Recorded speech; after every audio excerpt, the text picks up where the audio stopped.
My name is Minister Enqi. I am the naturopathic doctor and the spokesman for the Melanin Verse Diabetes Ministry. Every time you go to the supermarket without the electrician grocery shopping list, it's like putting a loaded gun to your head. Stop playing Russian roulette with your life. Help us make America great again. Learn how to save time. Learn how to save money with the electrician grocery shopping list on Amazon now. Go to Amazon now. The life you save may be your own.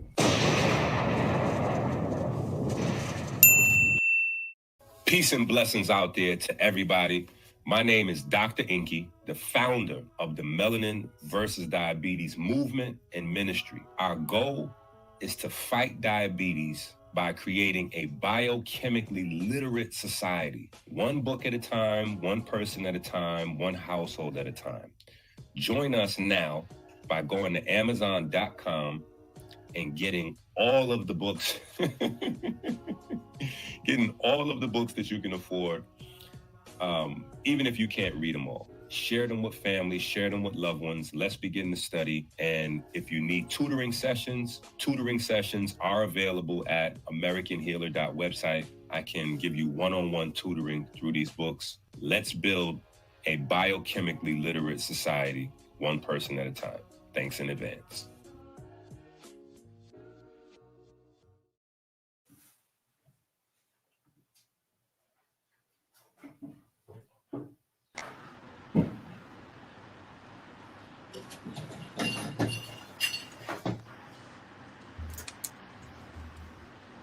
What's good?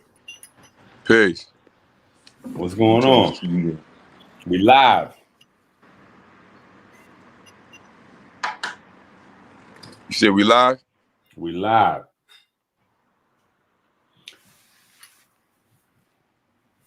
So I haven't got a chance to go through. Did you get the presentation?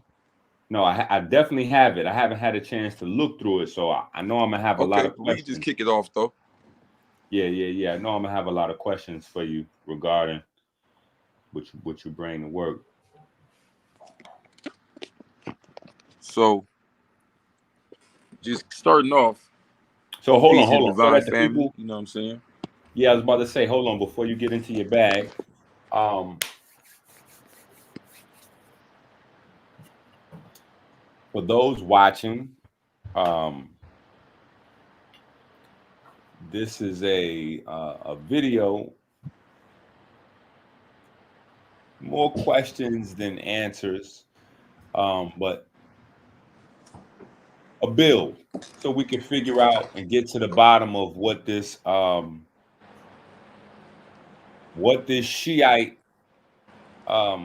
what is the Shiite culture, and how is it that the Shiite culture would allow drug dealing and intoxication where the Sunni Muslim religion doesn't. So there seems to be some differences between the Shiite Muslim culture and the Sunni Muslim culture. Apparently, the Sunni Muslim culture does not allow it doesn't allow, the use of drugs, the use of narcotics, selling drugs, things like that. But apparently, according to Zip, the Shiite Muslim culture does, because the rules are different, or the way the rules are perceived, or the taqlid, to be specific, is different depending on who it comes from. So Zip has done a response, and he said that the Shiite culture is different, and so it's a different set of rules. So I figured I'd bring in an expert. On that can give us a history on the Shiite culture, as well as a brother that's been through the system. So that's not something that's obfuscated in the Q&A, none other than Crip Jesus. Crip Jesus, people. Amen. So I'm so glad you brought me here. Peace of divine family.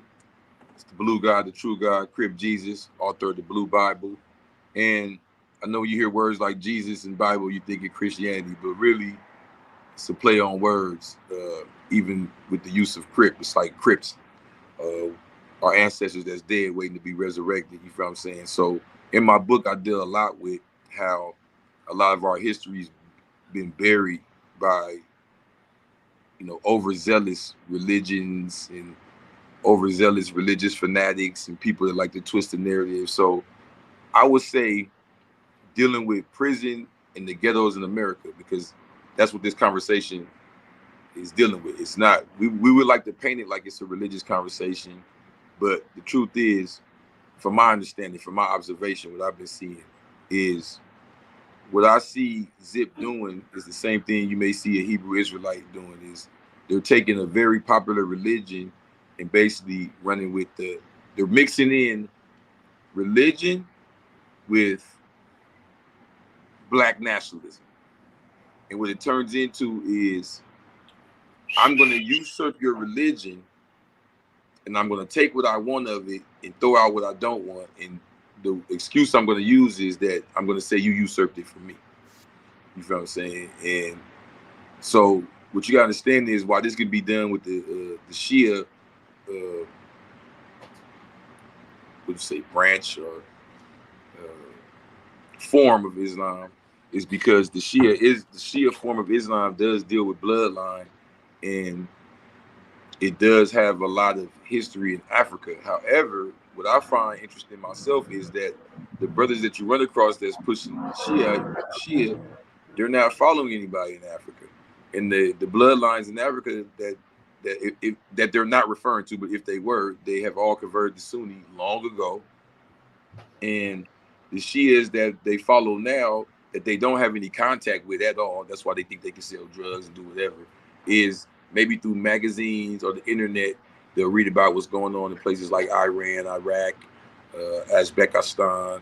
They have larger Shia communities, and they'll connect themselves with this and say it's the real bloodline. But if you look at it just logically, you basically following like this small Arab sect, if you will, you know what I mean? And it's like we got to understand how to divide politics and religion and where to unite them, and how to use geography as opposed to like feelings, get into where you're talking about, who you're talking about, how it benefits you historically, and how it benefits you now today. Because there's no form of Islam at all that says that you can break the laws of where you live. So the whole conversation needs to not even waste our time going back and forth. This is the goofy black conscious community type stuff that you see going on with dudes just argue for no reason. And it's like no one could present a logical thing. It's like, well, I'm this, I'm that, semantics. Because in all forms of Islam, first of all, when you're dealing with Sunni, it's based on the word sunnah. So it's dealing with tradition. So that's it. So that's like any religion when you have what's called orthodox, right? So the Shia would represent this small minority that are going off of bloodline, that are going off of tradition handed straight to them. But then it gets a little mixed up from there, because the bloodline is al-Abiyat. That's the direct bloodlines from Prophet Muhammad and his family, Ali, Fatima, but this is not unknown. You have the Fatimid dynasties of the rulers that came straight from the bloodlines of Fatima.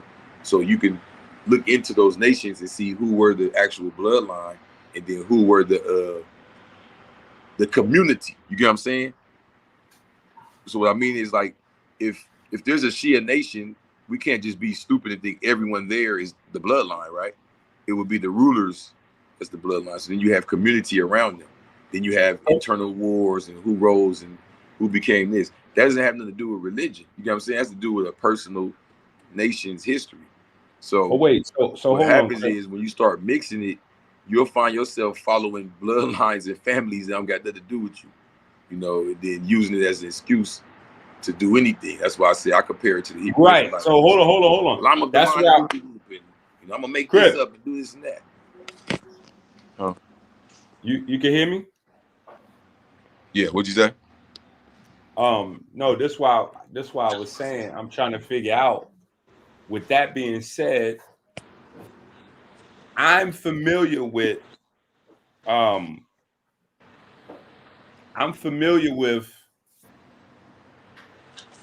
the split between the Sunnis and the Shiites, and the Shiite secession should follow the bloodline aspect. What I'm not familiar with is how that would give one license to kind of rewrite the laws of Islam where certain things would be permissible. Well, no, see, what I wanted to show and prove is that the science in Islam come from the Shias. That's why they're fighting over the bloodline. So it's like, how could you say it's different? You know what I'm saying? If anything, they would be more strict. They would be telling you got to get into prophethood and Tawheed and not Wubi. You feel what I'm saying? All right, let me play this real quick to catch everybody up. What you talking about, nigga? And not that they was selling crack, nigga. I sold crack, nigga. And if I had a good number on it, I probably would do it right now. Oh, you will believe, approach not prayer when ye are intoxicated until ye know what ye say. That's what I said, homie. Don't approach your prayer intoxicated until you know, because you could curse yourself. Weed, marijuana, ganja, whatever it is that you call it, it is a type of khamr, and it is a transgression against Allah. What I said, I talked on my live yesterday. I specifically said, I do not come over here and get into with these brothers, but I got to shut niggas down, son. I did all of that before. I read all of the books they read. I read them too. So now I'm equipped with something that y'all ain't equipped with. There you go. Let me ask you a question. Oh, let me ask you a question. So what does the Quran say about selling crack? Nothing. Not a word.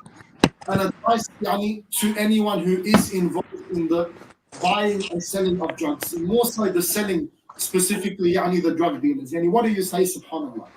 Wallahi, they are from, and you are from the scummiest of people on the face of this earth, And wallahi, you can see the consequences that causes with families, with people losing their positions and their jobs and their wealth and their health, and possibly even leads to suicide. How can you be so heartless to deal with drugs and the likes, seeing your community like that? Oh, so it's lawful. It don't say nothing about selling crack. It don't say nothing about polluting the body. The Quran was revealed 1440 something years ago. 1440 something years ago, the Quran was revealed, and you start asking me about selling crack. And if I had a good number on it, I probably would do it right now. What the Quran say about crack? The conscious community is sleep. If you're a representative for the conscious community, then the conscious community is sleep. So our next question, Sheikh, is are we sinful for selling drugs? Of course, selling drugs is haram. Because it is considered as intoxicant. It intoxicates, it corrupts the mind of the person who uses it. It causes a lot of fitna, damage to the community. Listen, does it say anything in the Quran about polluting the body? Perhaps. You mean you don't know? Perhaps. So you saying you don't know? When you I don't know everything in the Quran. I never sat here and said I know everything in the Quran. So perhaps it does. Okay, so perhaps it stands to reason that maybe we're not asleep, and the things that I'm speaking on are things that you have yet to learn. I know that rap was invented in the 1980s. The Quran was revealed in the year 700 and something. I know for a fact crack selling is not mentioned in the Quran. I know that for a fact. God gave me. Hold on. And I also know for a fact that intoxicants, poisons, hallucinogens, and theogens was not just invented, and time-altering substances have been around. So it's translated for thousands of years, and so the Quran speaks explicitly about poisoning the body and also about leading others to poison their bodies following your example. I don't know too much about that. I know in the Quran, it's translated that Allah say, don't drink liquor. I don't drink liquor. Me neither. I ain't asking whether or not you drink liquor. I'm saying that it's translated in the Quran that Allah say, don't drink. And the word is kamra. You translate kamra, that's fermented fruit, strong drink, wine. Allah say don't drink that. I don't drink liquor, you heard? Shit like that. Allah don't say don't put intoxicants into your body. It's translated in the Quran that Allah say do not approach your prayers in an intoxicated state or until you know what you're gonna say. The word there, intoxicants, the word there that's translated is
you're going to say.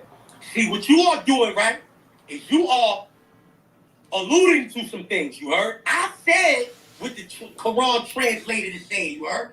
That's what the Quran says. If you want to know what that means, then you have to go holler at the scholars. Weed, marijuana, ganja, whatever it is that you call it, it is a type of khamr, and it is a transgression against Allah.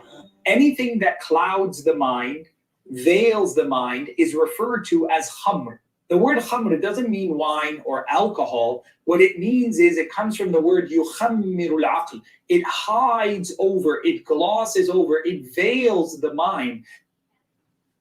What you talking about, nigga? And not that they were selling crack, nigga. I sold crack, nigga. And if I had a good number on it, I probably would do it right now.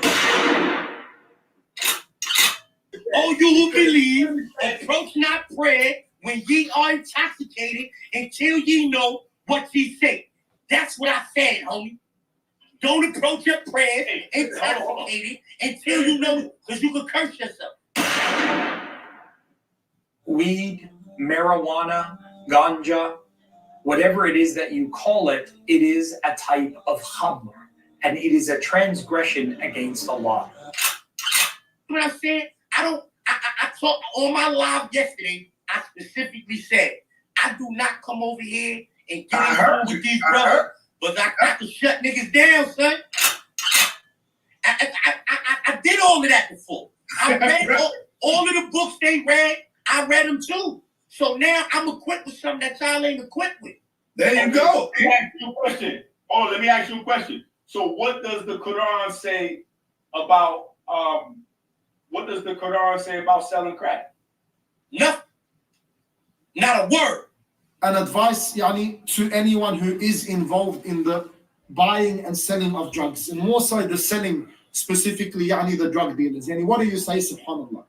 Wallahi, they are from, and you are from, the scummiest of people on the face of this earth, and wallahi, you can see the consequences that it causes with families, with people losing their positions and their jobs and their wealth and their health, and possibly even leads to suicide. How can you be so heartless to deal with drugs and the likes, seeing your community like that?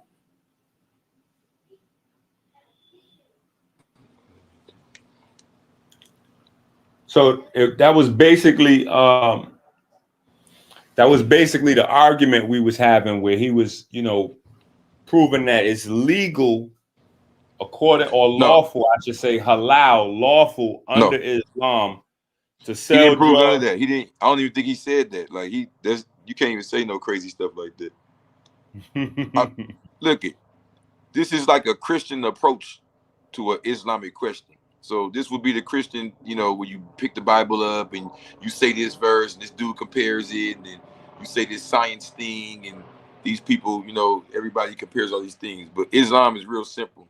So remember, if we go logically, not just religious, spiritual, if we look at this historically and understand it, the Shias, not the little small group that's left now. So that's why I say I don't know if you know what he's part of, but the Shias specialize in jurisprudence. That was the purpose of their position. It was not just to say, hey, I'm the bloodline, I'm special, I'm better than you. It was jurisprudence. They built the first universities, exactly, Al-Azhar. So this division amongst them and the other Muslims was based on, they felt the other Muslims did not follow Islam enough.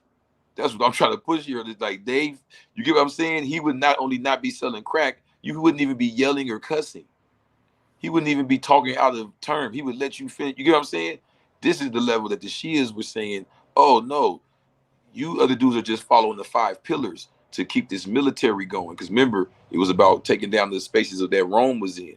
You can't understand Islam without putting it into its historical place, right? So as a what I'm saying is this, and I'm going to sum it up.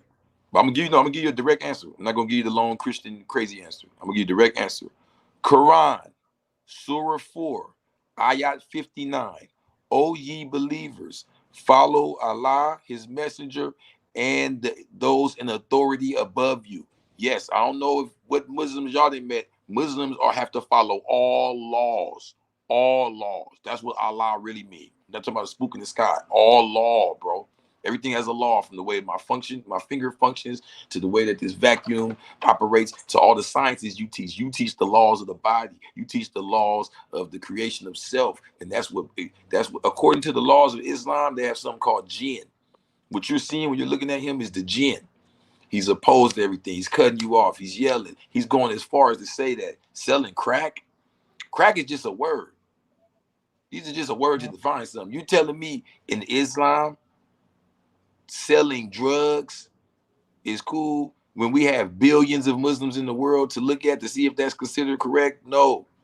You will be damn near murdered in certain Islamic countries for even trying to sell some of the stuff that we see fly like nothing here in America. And that's a fact.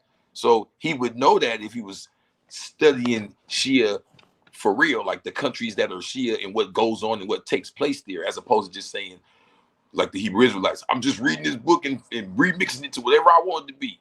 That's crap, bro. And that's what you see a lot in the Black conscious community. And, you know, Nether and them, they entertain that type of shit, bro. But the truth is, bro, it's really a disrespect to Islam, how even the way he's presenting himself. And then he don't even have no clothing, nothing to even represent what he's supposed to be speaking on. It doesn't make any sense. It's like, if you're going to dress like that and cuss and yell and all that, you might well be saying you something in New York or something, push the 5%, something like that. Like, what's the point of acting like you're just the Shia? You're the official. You're from the Sharif. You follow the original caliphate. No, come on, bro. No, before caliphates, the Sharif fate and all that. Nah, it goes deeper than that. So the truth is, all of that conversation that this is what happened, bro. He couldn't stand on it, so the conversation turned into intoxicants and whether intoxicants are allowed in Islam, which is a frivolous conversation because we could, not only are they not allowed, we can quote hadith, we can quote Quran, but also look at the culture. Look at where they go to jail for that there. They drink coffee. You can't drink liquor. This is not that hard to understand. You feel what I'm saying? Like, anybody could say, well, Jesus made wine in the Bible. You get what I'm saying? So then you go somewhere and a bunch of winos sitting around say, this is the ways of Jesus. That's not, you look at religion, you separate religion, how it's practiced and the culture of it from the mythos, which is why dudes like to stay focused on books. They like to stay focused on the mythos and how they can remix it. And that's an American thing where you think you can just take your own religion and just speak openly and blatantly like that, because we don't really have a religion over here. We don't have nothing that really, what that word means, ties us back. You get what I'm saying? So a lot of our stuff is just based on books and mythos as opposed to actual factual, you know. Go up another slide, my bad. I wanted to show, down, part itself. So I wanted to show this brother showing that even the culture that we're talking about, you can start it with Muhammad and the Quran and all that, but it goes back deeper than that. So even with, you know, a lot of dudes, what's the first thing dudes do when they get on their Black conscious tip? They go Egypt crazy, right? You see them getting gay and wearing all these snakes and just justifying stuff that obviously weird. But you could look here and see this ancient Pharaoh Khufu from the 4th dynasty look like what they define as a Muslim, right? With the 5 hand, with the little fez, what they would call now a fez head, right? But you don't, what I'm trying to show here is that you don't see no serpents. You don't see all the symbolism. You don't see it because this is before that. And this is why in the Quran, when they have the story of the Pharaoh chasing the children of Israel and they're Muslim, at the end of his prayer, when he's finna fall in the water, he says, okay, I'm with the Muslims now. So this is supposed to have existed amongst them, not the religion of Muhammad that came later, of a way of life already, of not believing a bunch of guys, of living simple, of following the law of the land. Why do I keep putting so much emphasis on that, bro? Because that's one of their main things, is following the law of the land. How can you be a drug dealer and follow the law of the land? It's impossible. The hand he's putting over his heart is the love in the heart that he's showing. You get what I'm saying? So how can you sell drugs and be that type of person if we just keep it logical?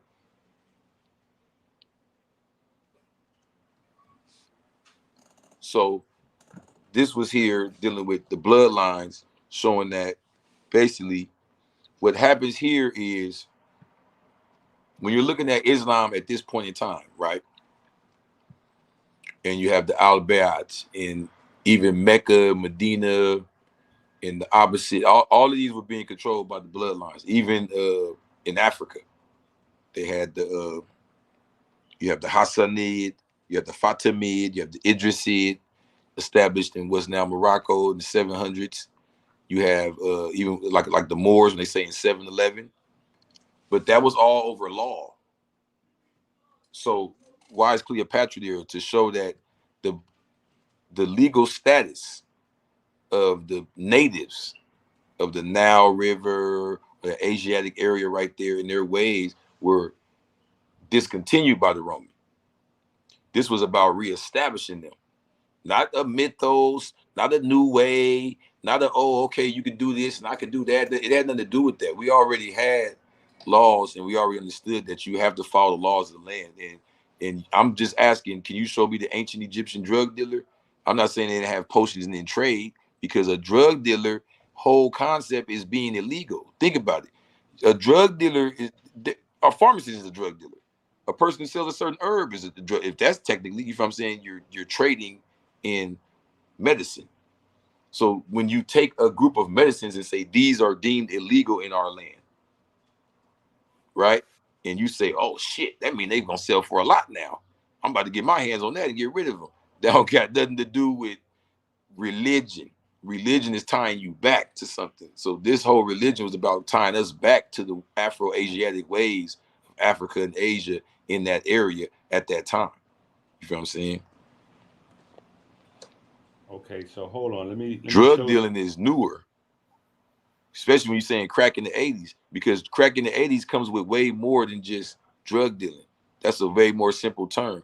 Crack in the 80s, can you still hear me?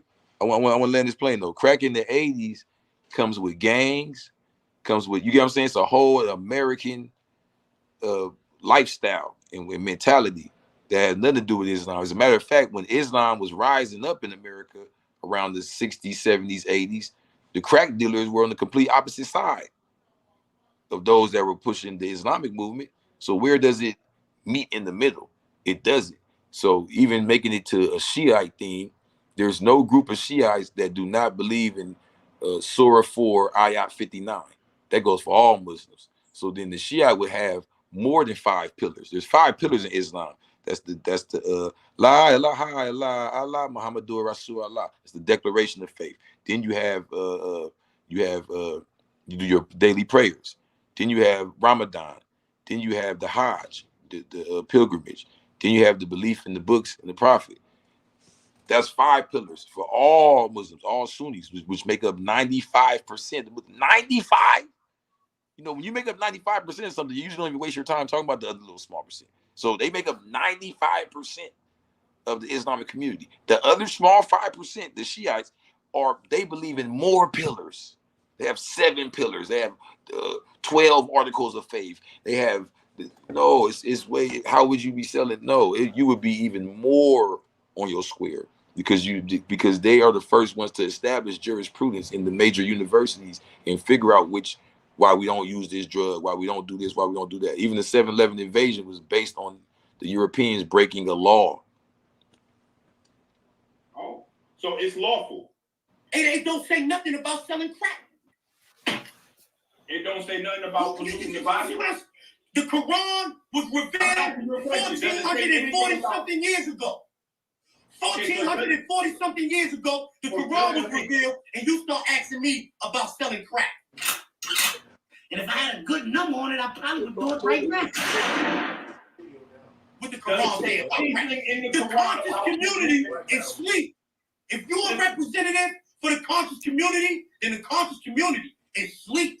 So our next question, Sheikh, is are we sinful for selling drugs? Of course, selling drugs is haram. Is haram because it is considered as intoxicant. It intoxicates, it corrupts the mind of the person who uses it. It causes a lot of fitna, damage to the community. Listen, does it say anything in the Quran about polluting the body? Perhaps. You mean you don't know? Perhaps. So you saying you don't know? When you I don't know everything in the Quran. I never sat here and said I know everything in the Quran. So perhaps it does. Okay, so perhaps it stands to reason that maybe we're not asleep, and the things that I'm speaking on are things that you have yet to learn. I know that rap was invented in the 1980s. The Quran was revealed in the year 700 and something. I know for a fact crack selling is not mentioned in the Quran. I know that for a fact. God gave me. Hold on. And I also know for a fact that intoxicants, poisons, hallucinogens, entheogens was not just invented, and time-altering substances so it's translated for thousands of years, and so the Quran speaks explicitly about poisoning the body and also about leading others to poison their bodies following your example. I don't know too much about that. I know in the Quran, it's translated that Allah say, don't drink liquor. I don't drink liquor. Me neither.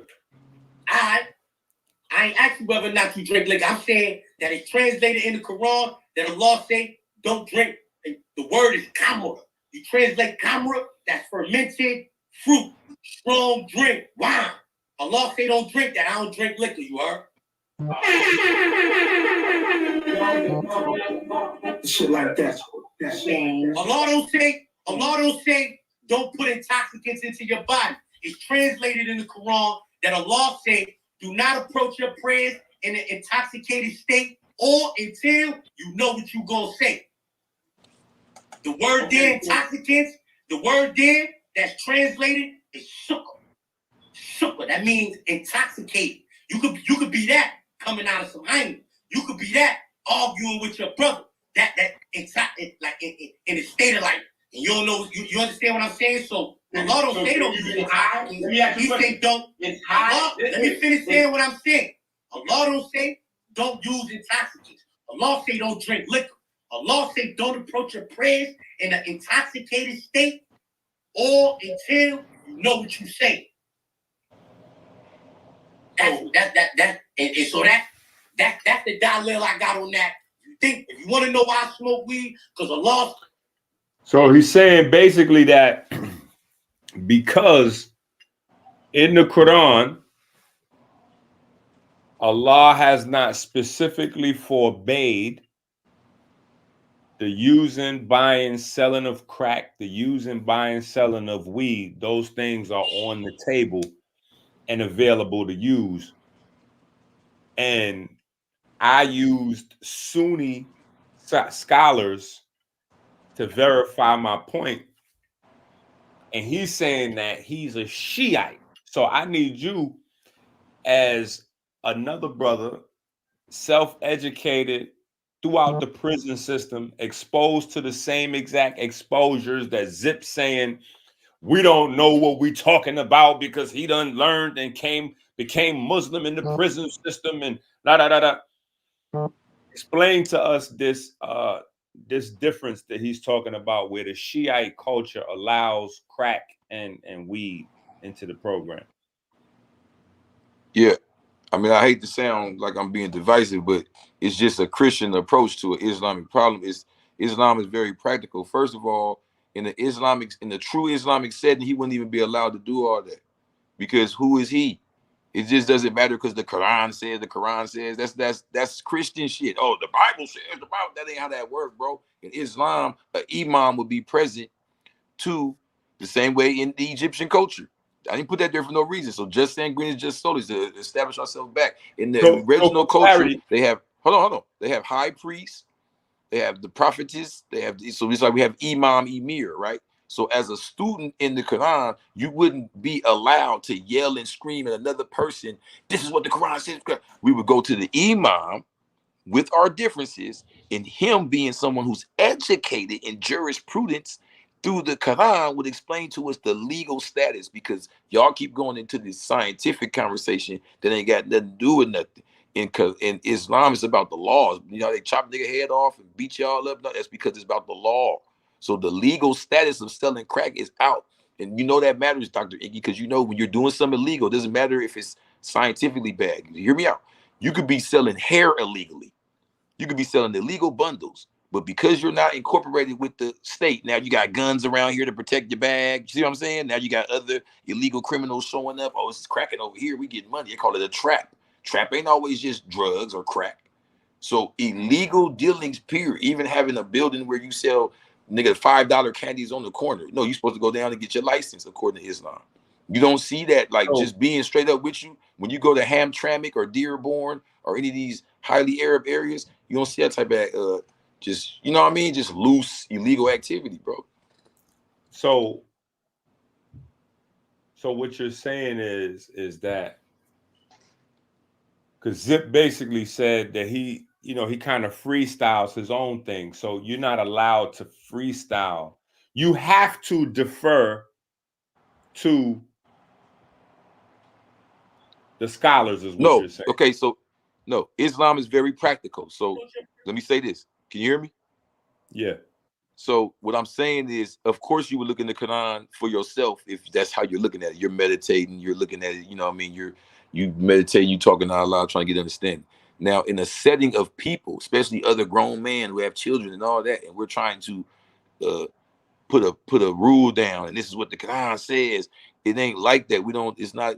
That's like I see a lot of that in like Christian debates and Egyptian science nigga debates with all that arrogance. What happened at that point is that if we have a difference and we can't come to understanding, we would refer it to somebody that, you get what I'm saying, that has a better understanding and that can that is qualified. That's why I said the imam. And that's why I said in the Shiite tradition, that is very much so, because they that's part of their that's part of their pillars, going to prophethood and imam. I don't never get to slipping when I'm on no weed, word. What happened? Hold on. So high is not the same as intoxicated. Don't approach your prayers in an intoxicated state or until you know what you said. Okay. So it's okay to be intoxicated as Allah has said, it is translated in the Quran, do not approach your prayers in an intoxicated state or until you know what you are going to say. So I'm just trying to ask the question for clarity. Take that up with the scholars, homie. So really, my problem is, so I smoke weed. I used to smoke weed, and at the same time, like I stop for 2 hours before the prayer, so I can pray. طيب زكريا, let's begin from the scratch. In Surah Al-Ma'idah, the Almighty Allah says, يا أيها الذين آمنوا إنما الخمر والميسر والأنصاب والأزلام رجس من عمل الشيطان فاجتنبوه لعلكم تفلحون. And this is the final stage, the ayah which analyze the verdict on every intoxicant in the form of liquid or solid or the way of administration, inhalation, drinking or injection. All of that is forbidden. Every intoxicant is haram to consume. Whether before the prayer or after Isha, you still have several hours until Fajr. So you smoke weed. Smoking weed in Islam is a major sin. And those who disobey Allah the Almighty in this command, He distanced them from Himself. So be careful. Maybe because it has become legal in many states, in the USA and many European countries, you think it's halal. No, haram does not become halal because constitutionally or because of the local law or because of the federal government made it halal. No, I'm asking you. Take that up with the scholars. Don't worry. Do not smoke. I don't care. I don't care. Take that up with the scholars. The smoke now that you're here. Listen, you're here now. You can't. And I'm what?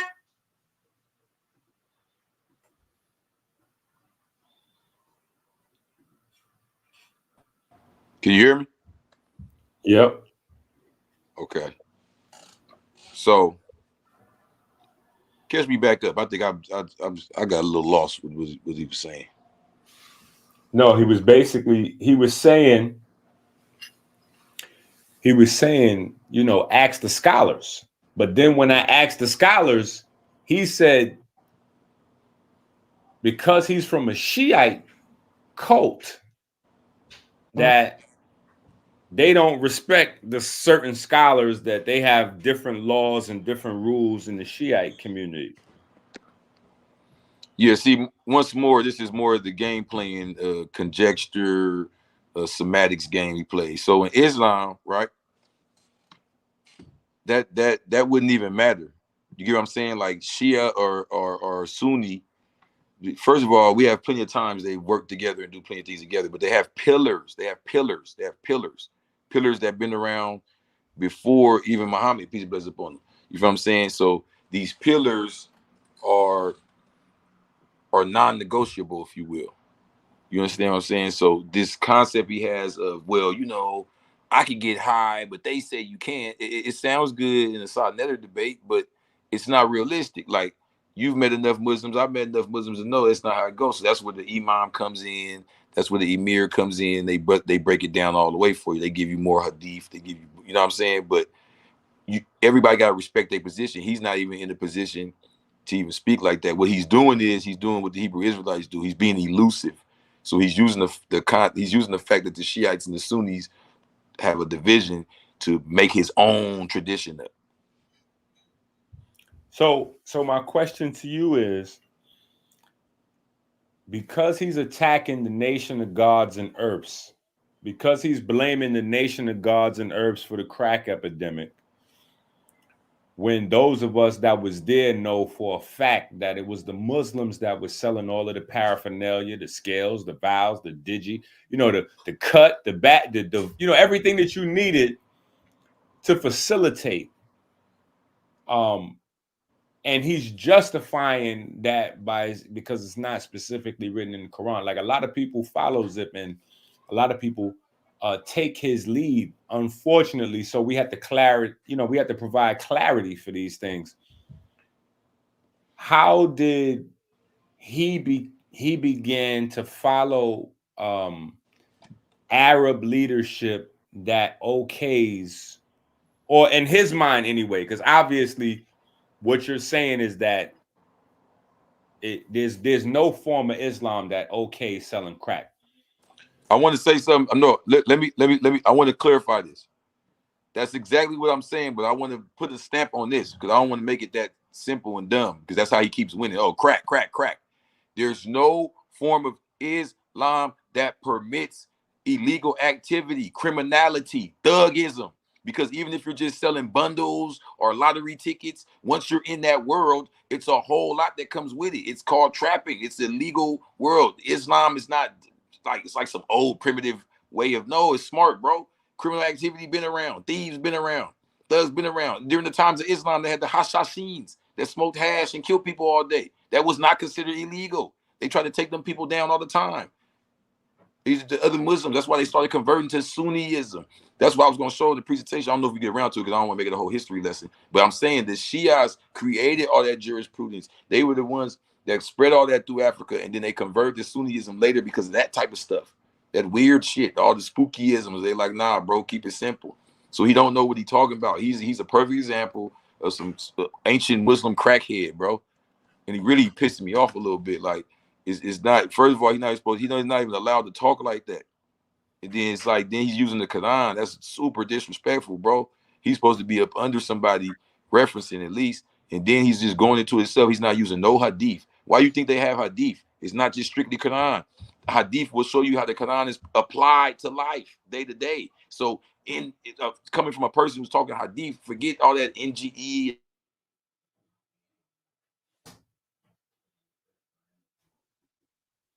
Damn, man, somebody, let me leave out and come right back in. I can hear you fine right now.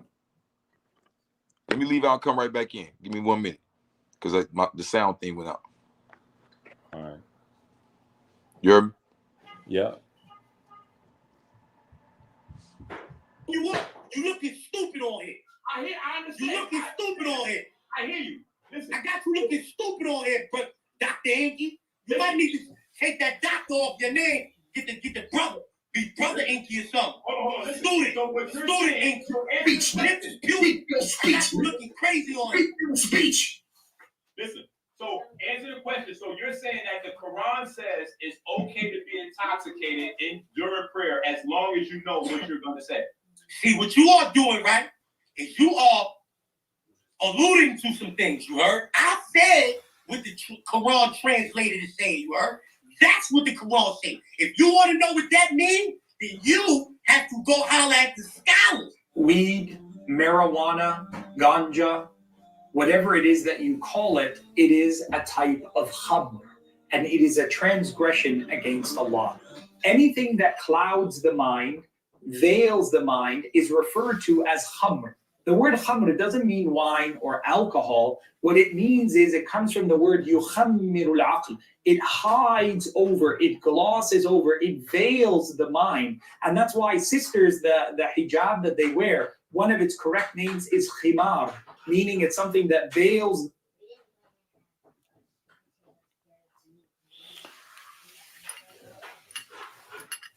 So explain. No. I don't want you to I don't want you to not go into the history. That's what we want to hear. We want to hear the full history of how the Shiite culture took over Islam,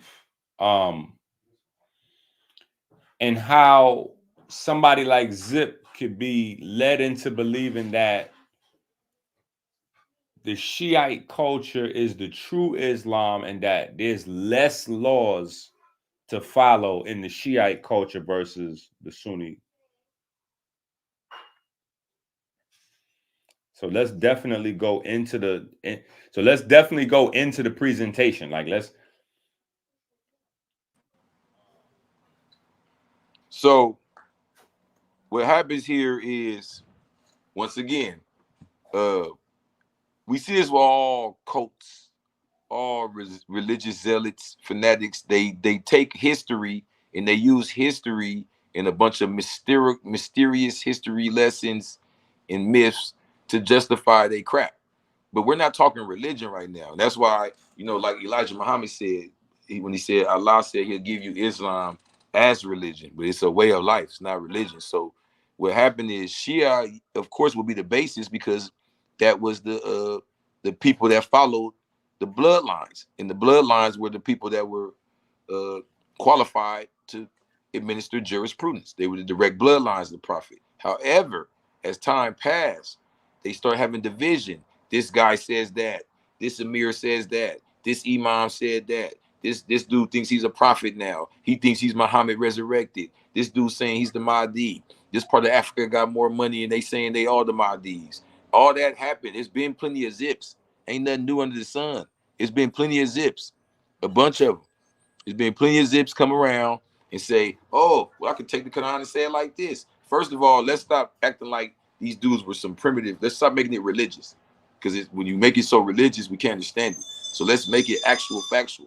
So the first Muslims, I'm not talking about just all the people that converted to Islam. We don't got time. We don't got 2 days to do the documentary. Everybody converted to Islam. So the first leaders that were coming directly from the bloodlines of Fatima and Ali and Hussein, the al-Bayt, the family of the Prophet. These first leaders were spread it all throughout from Morocco all the way to Iran.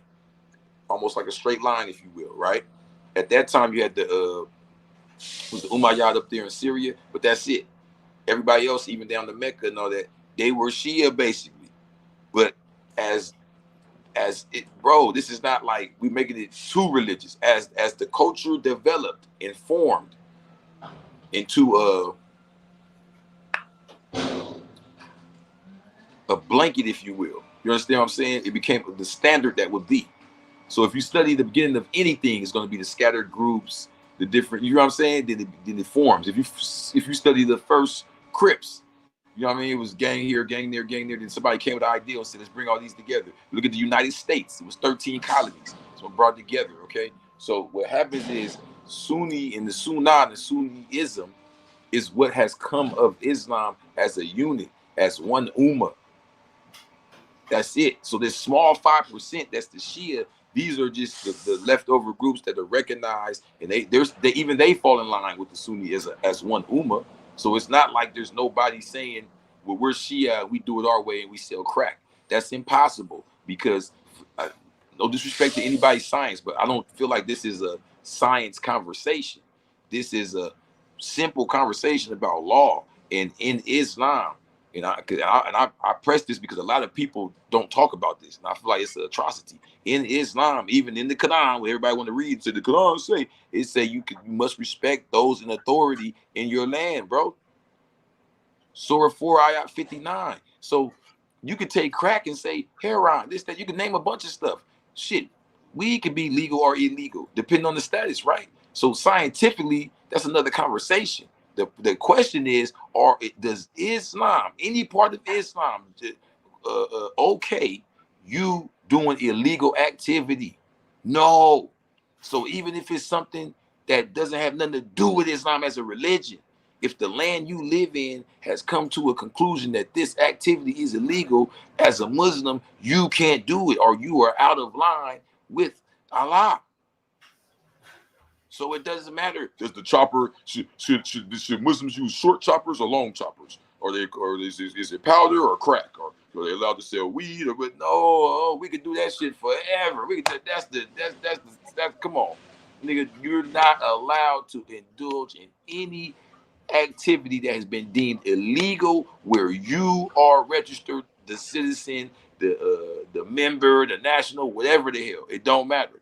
You're not allowed to do illegal activity in Islam, bro. And to prove it to you, look at the 7/11 invasion of Europe. People just think it's racial, I guess. I guess they think niggas just woke up in Africa and said, let's go take Europe. No.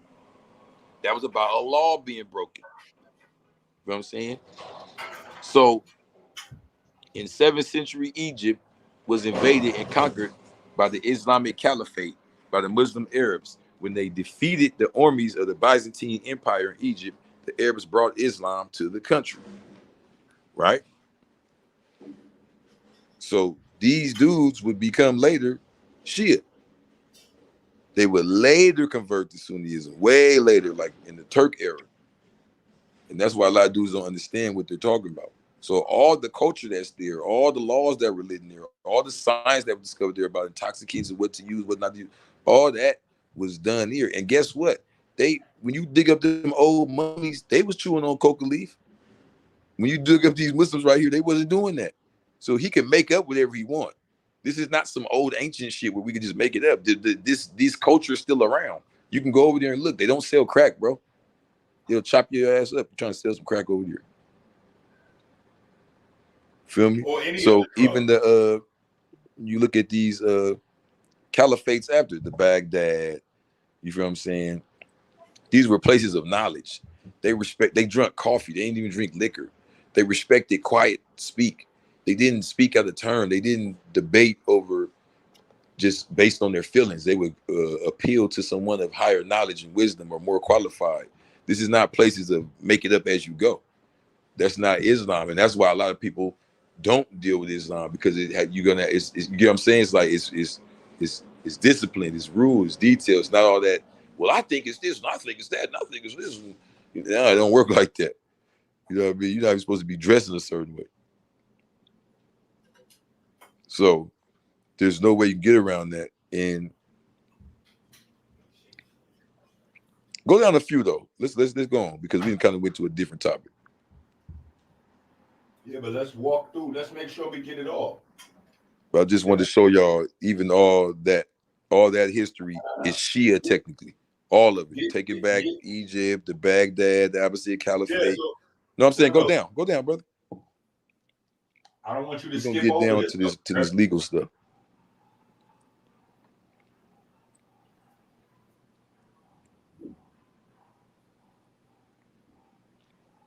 So the Shia really gained. Where you want? What page? Where we at? No, I mean, my bad. Go back up. Where the horses is at. Mm-hmm. Okay, so the Shia really gained much power in the medieval times. This is what's funny about it.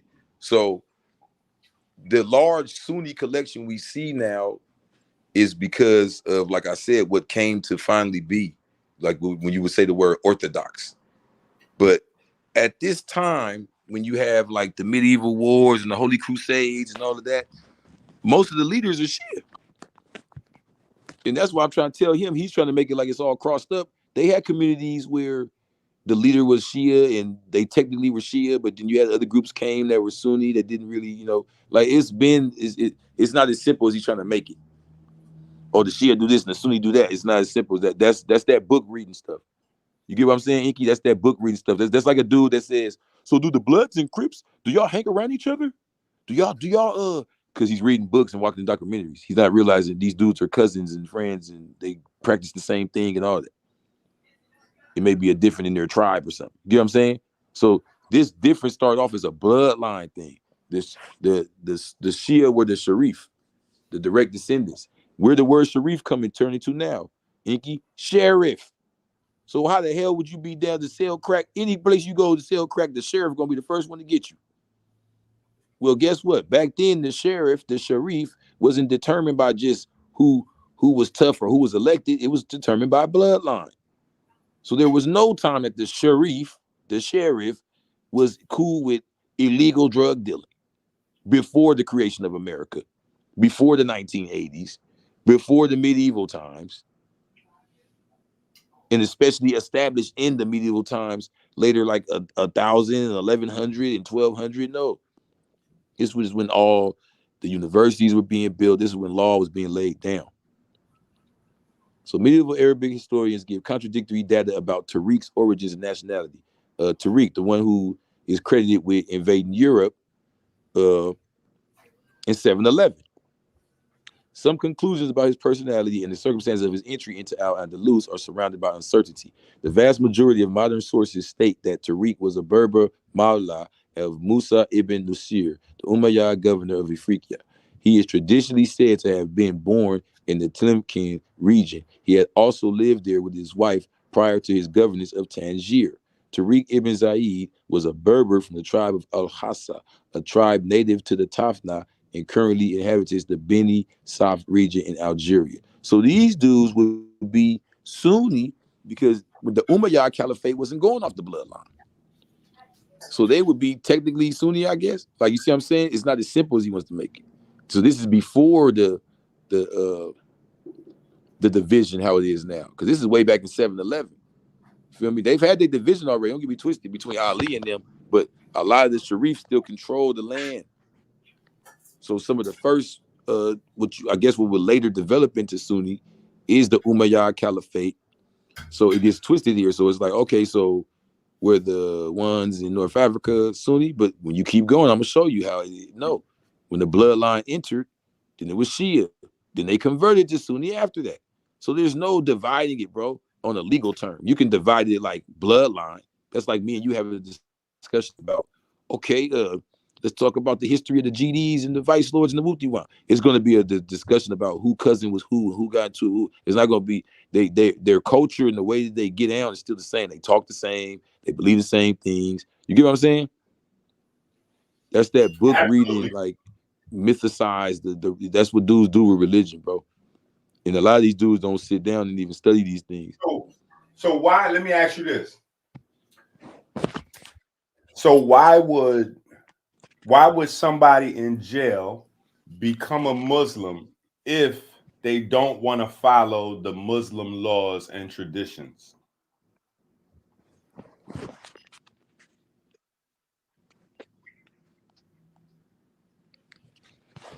One more time. My bad about that. One more time. You said, why would somebody become before you waste your breath? Why would somebody become a Muslim if they don't want to follow Muslim law? Mm-hmm. In prison. Okay, so it's like I said, you heard what I said? Christian approach. Huh? I said, why would somebody in prison want to become a Muslim if they don't want to follow the laws? Like, what would be the sense of becoming a Muslim at all if you don't want to follow the laws? For protection, So what happened probably was he probably was in jail and he wanted to be with a group, you know what I mean? Or not even just protection. Maybe he wanted to fit in. I don't know. But maybe he read it and he liked it. But it had nothing to do with how Islam is used in real life and in real time. You feel what I'm saying? So the just joining and saying, you know, I'm doing this in prison, then you get out and start twisting it up and you know, trying to make your own version. That's just crazy, you know what I mean? But we see it all the time. That's why I say it's a Christian approach to an Islamic thing, because if that's the case, forget just talking about it. Just show me the group of the crack dealing Muslims. You feel what I'm saying? I guarantee you they're going to be crack dealers. They're not going to look like Muslims. You get what I'm trying to say? Like, you're trying to mix in something. That's like saying we're going to find some weird people doing something in Christianity and say, oh, that's what the Christians do. Well, that. Let me tell you, that's what they do in the conscious. That's what they're doing in the consciousness now. That's exactly what they're doing. They're saying, well, Polite did this, Nature Boy did this, so Umar did this, Ali Muhammad did this. They say, so if these people did X, Y, Z, then all conscious community, the entire movement and the conscious movement, you know.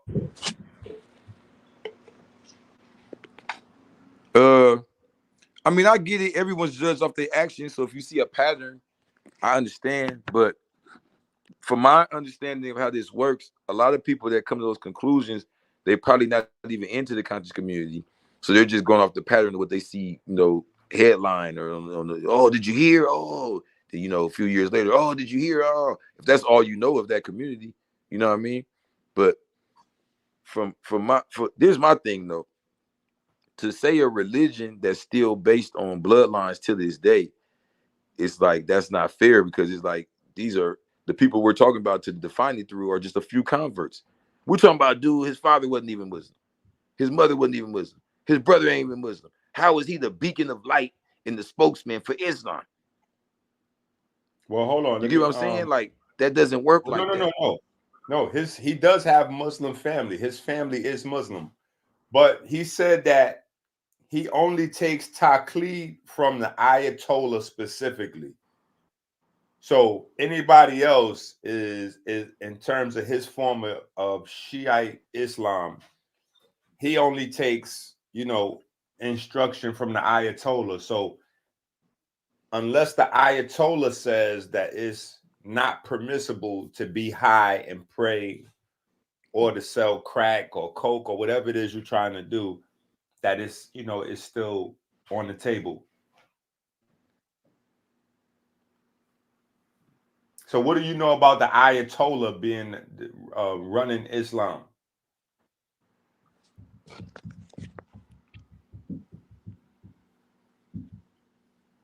Say that one more time.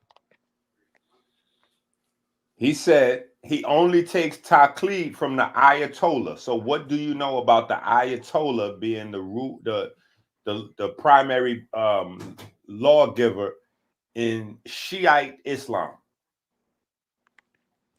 Yeah, that goes back to, that's what I was saying in the beginning, because I kind of caught that in the beginning. I was saying he's trying to mix in politics with religion and then culture and all that to make it, to shape it however he wants it to be. That's not, the Ayatollah is not the sole ruler of Islam. That doesn't work like that, bro. That's once the God is dealing with the law of the land. So if you're in a Shiite country and there's an Ayatollah there, then yeah, that's the law of the land there until it changes.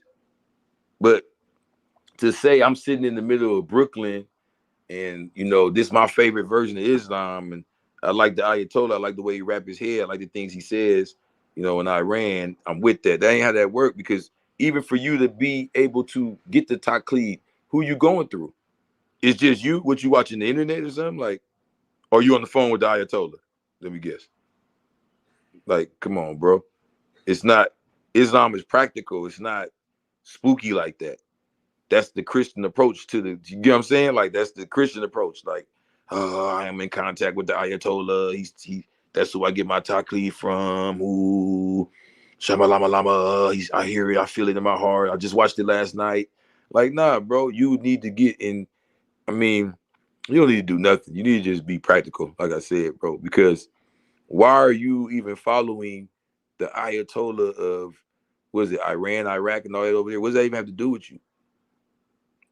That's not even how Islam works. Like, there's nobody in Morocco saying, I like the Ayatollah better, I'm following him. So when I be praying at night, I'll do the Ayatollah. That's how that works, bro. That's goofy. There's nobody in Senegal saying, oh, we down with the imam of, and if they were, I'm not gonna say like I know everything, it would be a practical reason. Like maybe they're really from that sect and they moved over here, you get what I'm saying? But this doesn't work like that, bro. No, we're talking about the nigga in Queens saying he follow only the Ayatollah. Okay, so what he's doing is the same way the Hebrew Israelites could say, well, we don't gotta do what the Jews do. We following this or that because we the bloodline of this. Like anybody could do that, you know. I want to use the Bible, like most countries do. I want to use the Bible to quote, but I don't want to follow what it says. So I'm gonna say I'm the this type of type. That's what they do with Islam now. So this is the new thing. I've heard this before. I met a dude in prison talking about he's Shiite, so he don't got to follow. Hold on, Crip. Let me shut this down real quick because he came over from Zip page. So I heard Zip's response. I know it's Zip over there saying, let me make sure for the record that we kill this. I just want to kill this right here for the record. Let me kill this for the record. So perhaps it stands to reason that maybe we're not asleep. You see that face right there? You see Zip face right there? Sang Quan Chun. You see Zip face right there? I know y'all not used to seeing that.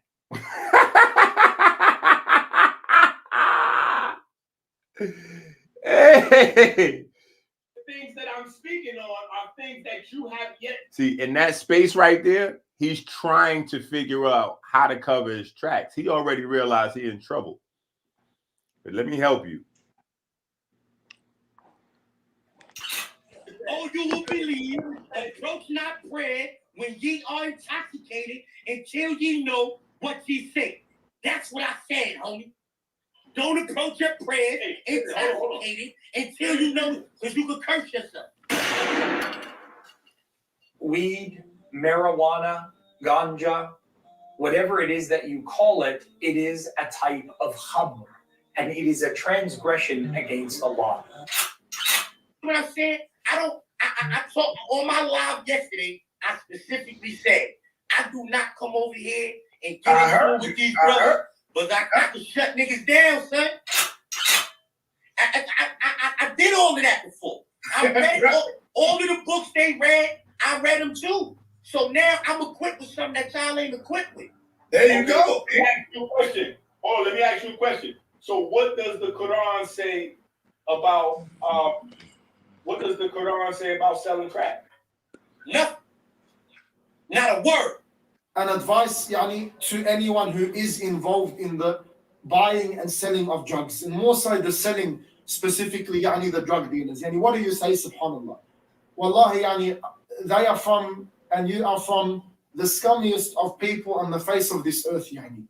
And wallahi, you can see the consequences that it causes with families, with people losing their positions and their jobs and their wealth and their health, and possibly even leads to suicide. Yani, how can you be so heartless to deal with drugs and the likes, yani, seeing your community like that?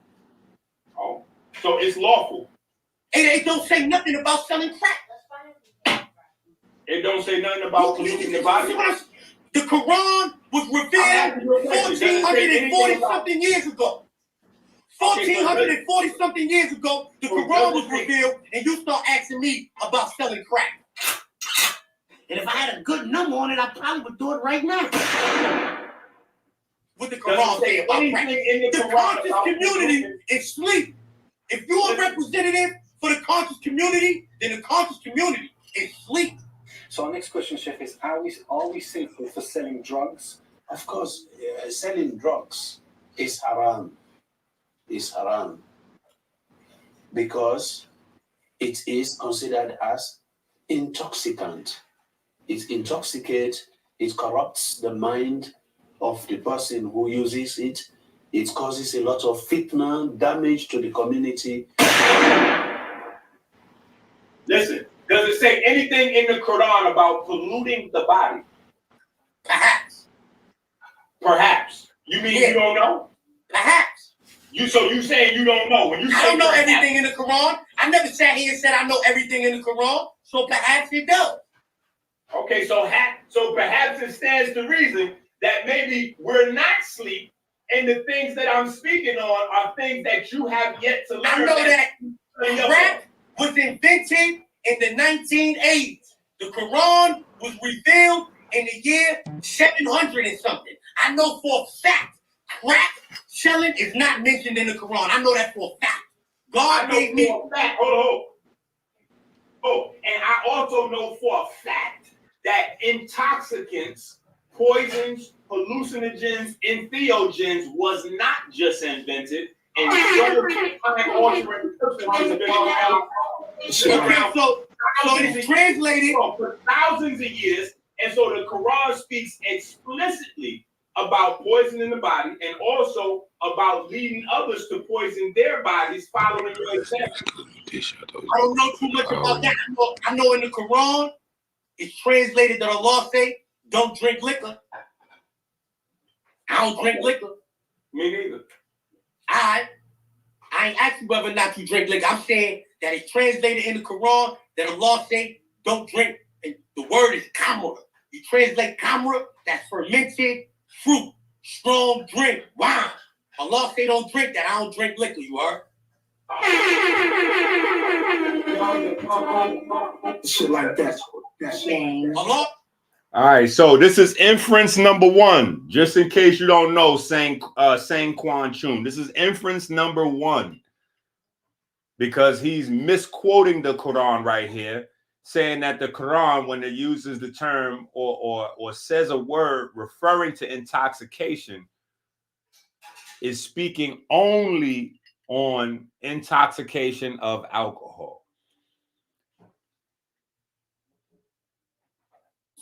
Allah don't say don't put intoxicants into your body. It's translated in the Quran. He also makes another inference. Inference number two, that the Quran does not say don't put intoxicants inside your body.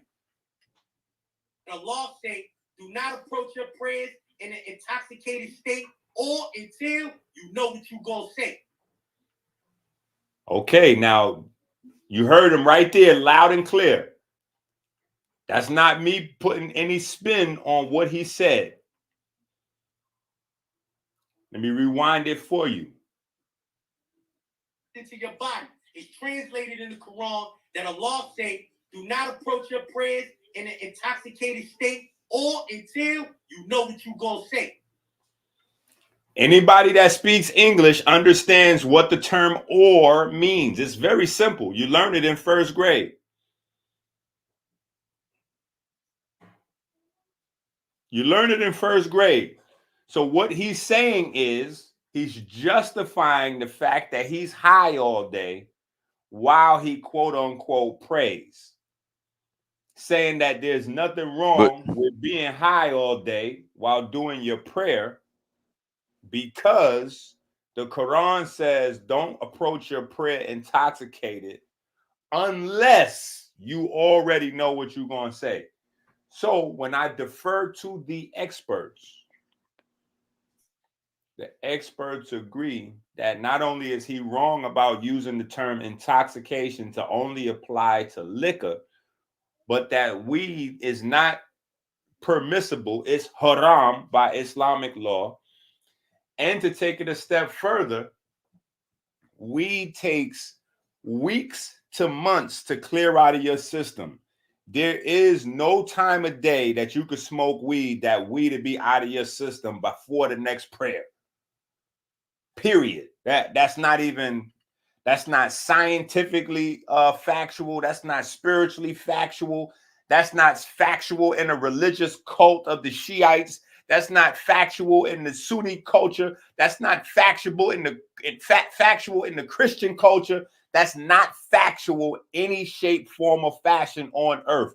Your weed does not, no matter whether you do edibles whether you vape it, whether you roll it in a leaf, a backwood, a Dutch Master, a Swish and Sweet, no form of weed consumption clears out of your body within the next few hours. So there is no interpretation. There's no interpretation where Islam accepts what Zip is talking about. So all of these statements that Zip are making back to back to back in this pocket. Can I say one thing though? Are all are all inferences. Can you hear me? Yeah. I want to say one thing though. Hold on, Crip. Let me let this finish go for him. The word there, intoxicants, the word there that's translated is sukkah. Sukkah, that means intoxicated. You could be that coming out of some hymen. You could be that arguing with your brother. That like in a state of life. And you don't know, you understand what I'm saying? So Allah don't say don't use high. He say don't. Allah, let me finish saying what I'm saying. Allah don't say don't use intoxicants. Allah say don't drink liquor. Allah say don't approach your prayers in an intoxicated state or until you know what you say. That's the dalil I got on that. If you want to know why I smoke weed, because Allah said don't approach your prayers in an intoxicated state or until you know what you gonna say. I know how to say it, you heard? I don't never get to slipping when I'm on no weed, you heard? What happened? Hold on. So all right, so for clarity, once again, Sanquan, if you need a spot to point to in the video, point to this spot right here. Let me finish saying what I'm saying. Allah don't say don't use intoxicants. Allah say don't drink liquor. Allah say don't approach your prayers in a... You hear him right there? Allah don't say don't use intoxicants. He's saying that in plain English. I got every type of scholar on here to explain to you that that's hard, that he just made, that's gobbledygook. He just made that up to justify his own shit. Let me finish saying what I'm saying. Allah don't say don't use intoxicants. Allah say don't drink liquor. Allah say don't approach your prayers in an intoxicated state or until you know what you say. That's the dalil I got on that. If you want to know why I smoke weed, because Allah said don't approach your prayers in an intoxicated state or until you know what you gonna say. I know how to say it, you heard? You heard that right there? He's making it clear what his inference is, Sanquan. So I want you to go back over the Zip page. I want you to take your ass back over the Zip page and make it clear to the rest of the Zip ties, right? To the rest of the Zip ties that Zip actually did. See, y'all are getting the loud voice and the yelling and all that misconstrued. This is how people lie. This is like a main part of lying.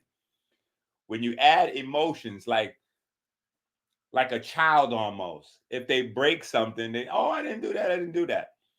Then when they about to get in trouble, they add more emotion to it and start crying and, acting fool. Or if you catch somebody cheating, they add extra emotion and energy to the lie in hopes that that energy will persuade you to believe that the lie is true. Right here, you could clearly hear him make the inference that because he knows the prayer, he's good. Let's go back to that again for all of the literate adults.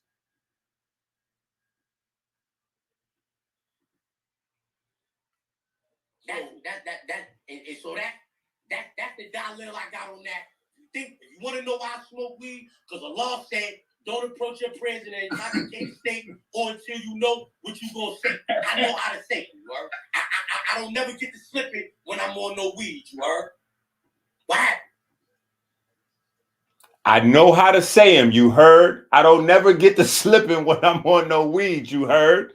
So again, we're just making clear for the record, this is him excusing being high, right? Not to mention that we followed this up with, he said, Allah ain't say nothing about smoking, just not to drink liquor. So again, This is all about arguing, justifying, and the point is, we have a large culture of our babies going in and out of prison that think it's possible to participate in certain aspects of the street and still be a good practicing Muslim. We got a lot of people running around in the conscious community. That's why we having an identity crisis in the conscious community as well. The shit going on with New York also going on with the conscious community. Because you got people that think they can participate in a certain way of life.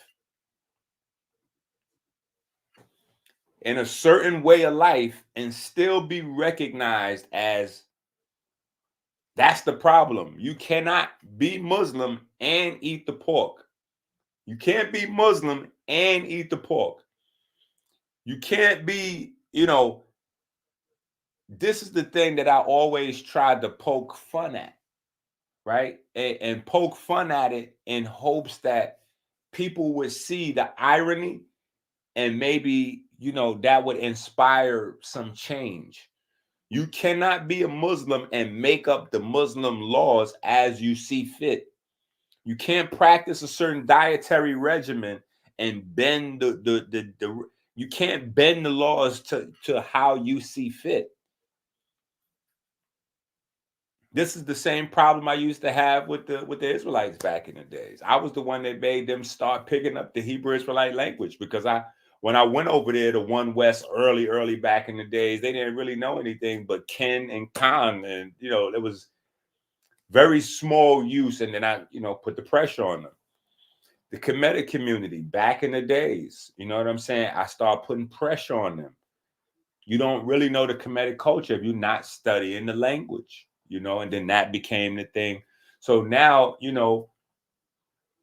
what I'm doing in the street section of YouTube is the same thing, right? If you claiming to be a 5%er, we need to see that in your action.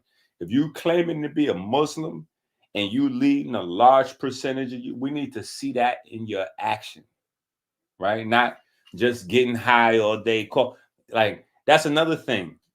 A lot of these platforms, you gotta know what it is out the gate. If the platform encourage you to get high all day or get drunk all day, you automatically should be able to put that in a small pocket of entertainment. When you come over here, I'm gonna encourage you to get books. I'm gonna send your ass to Amazon to pick up some books.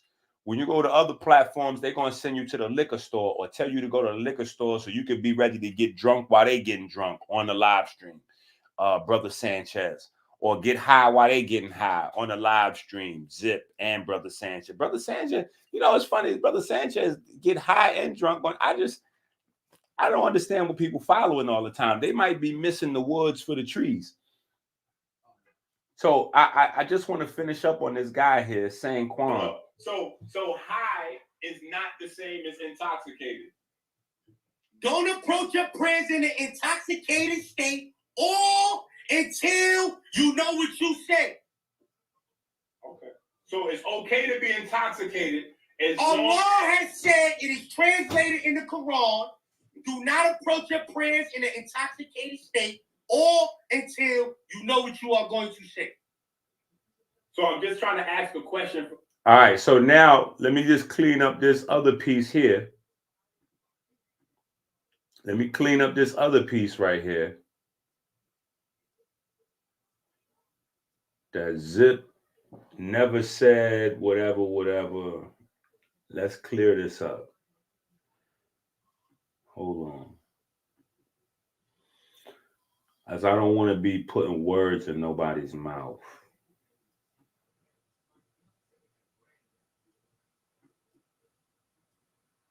I don't want to be putting words in nobody's mouth.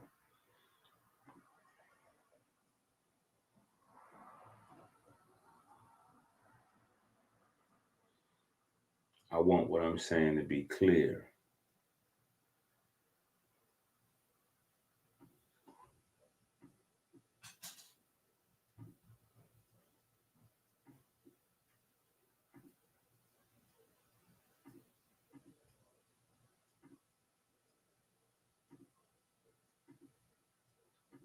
Clarity. Take that up with the scholars, homie. So learning my problem is so I smoke weed. I used to smoke weed and at the same time, like I stop for 2 hours before the prayer, so I can pray. طيب Zakaria, let's begin from the scratch in Surah. Now, just so I can send Saquon packing, I want to send you out of here packing with your with your pom-pom waving. All right. This is Zip right here. This is Zip right here inside the chat. You asked me, was I Sunni? And I said no. Why then would the conscious brother only quote Sunni Muslims? I take taqlid from who? Saquon Chun.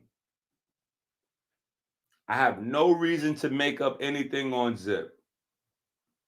I have no reason to make up or put any words in Zip mouth, even though after the words leave Zip mouth, Zip has a lot of inspiration.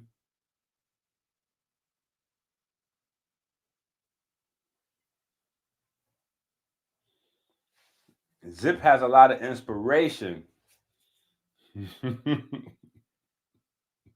Zip has a lot of inspiration to say that somebody put some words in his mouth, right? But for the record,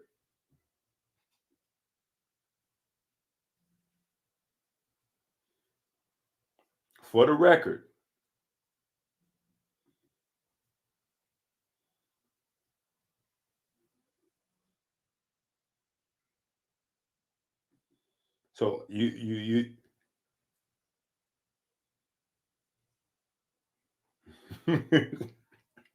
for the record, now I want to see you in the chat take your words back. Now let's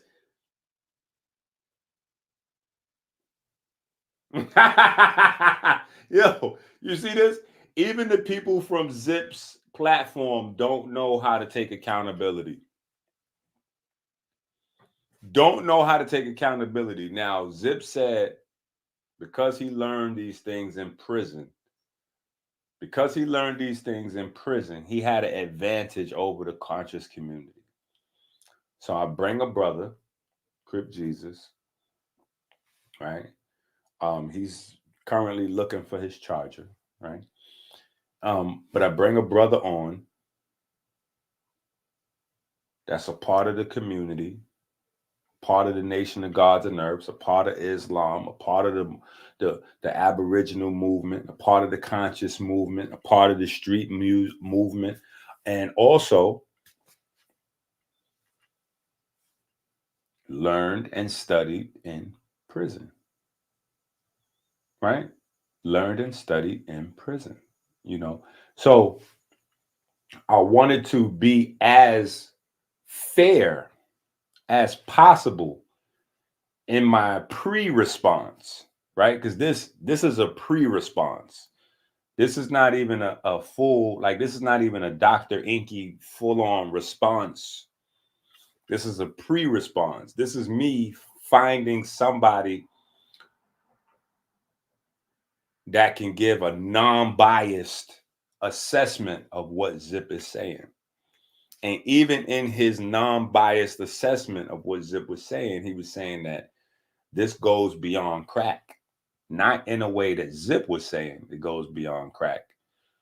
Zip was saying the Quran doesn't mention the word crack. So because there's no law on it, it's clearly permissible. That's why he was saying if he had a good price on it, he would still sell crack today as a practicing Muslim. Explain that away. Saquon Chun, explain to me how a practicing Muslim could be a good Muslim while selling crack. Because you in here trying to do as much caping as possible, and I want to give you your 60 seconds of fame. So I just want to understand, how could you be a good Muslim and sell crack in the community where Muslims are?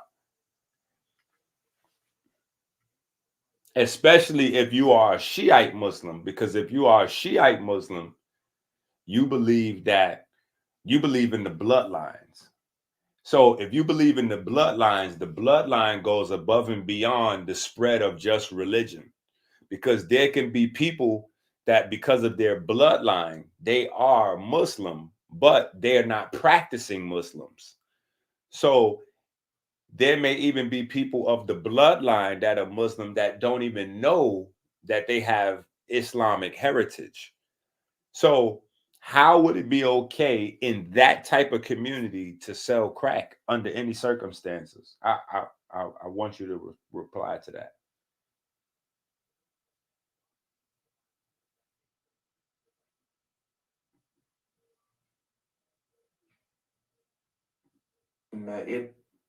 What you talking about, nigga? And not that they were selling crack, nigga. I sold crack, nigga. And if I had a good number on it, I probably would do it right now.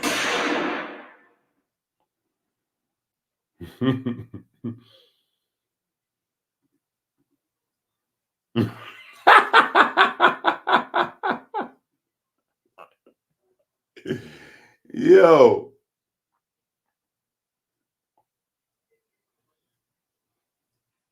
See, look, there you go. Now, see, we got to beat them into submission. Pause. We got to beat them into submission.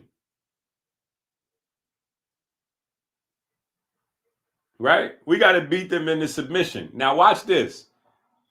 Watch this, because I love this type of behavior. See, when you ask people that's not used to standing on their words, to stand on their words, you get behavior like this. Now, watch this. Look at this. Let me show you something. Look.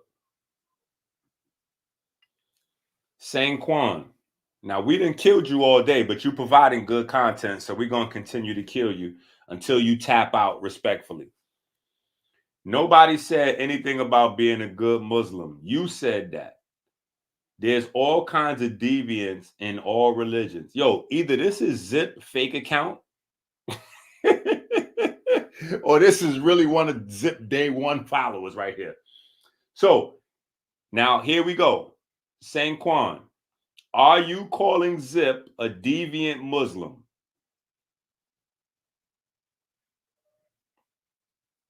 I'm asking you a question. And the question come from the chat. Because see, it's not just me. Literate people understand that words have definitions and sentences have context. So you put out this comment. Nobody said anything about being a good Muslim. You said that there's all kinds of deviance, and no, you said that there's all kinds of deviance in all religions. Okay, so are you saying that Zip is a deviant Muslim?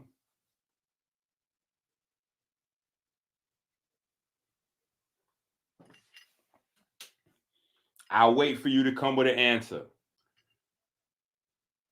Yo. yo, right now, look what I told y'all. This is the behavior you get. This is called tapping out. Just in case y'all not, I know some of y'all new to this community over here. This is called tapping out, buck dancing. This is we might have to come up with the dark side slide. This is the dark side slide. Where's your answer, sir? Where's your answer? I'm just asking you a question. You see, they will not stand on their words. This is what happens. They make up crazy stuff, and now he gone. Where are you going, brother? Why are you running? Yo, where he go? Yo, where he go? Where did he go? Look at the response. Yo, oh my God. I needed a laugh. Hey, I needed a laugh. Oh my God. That was funny. Okay, so do you want to answer the question? You typing a lot of you chatting away. You're chatting away, but we don't see any responses. So when you're asked a direct question and you give indirect answers or no answer at all, just for further clarification, that's called tapping out, buck dancing, or the new name that I just came up with for y'all, the dark side slide.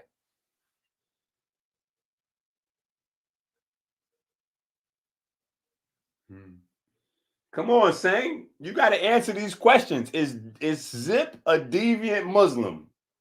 Or here's another question. Here, we'll restate it for you.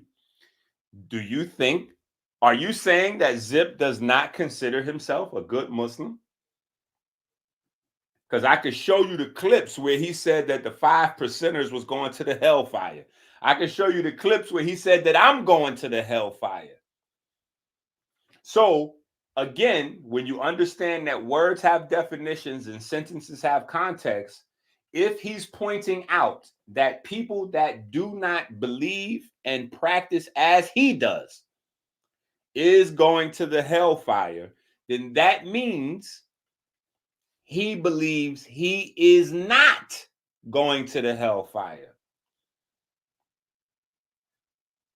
All right? This is so we have people that believe that you can shoot, kill, sell drugs in the community and pray those things away. You could pray those things away without changing your actions, without, while not being, doing the work to get back control of yourself and change your mindset, right? To promote that same culture to the babies over and over. I got Zip on video saying he don't care about teaching the babies. He only want to teach the babies to shoot. Pow, pow, pow. Send them to him to learn how to shoot. So we want to send babies to somebody who just came home from jail for shooting people. We're going to send our babies to a felon that can't even legally possess guns to learn how to use guns. Make this make sense as a practicing Muslim.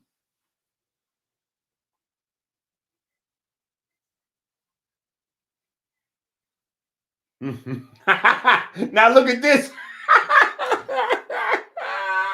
The blood clot.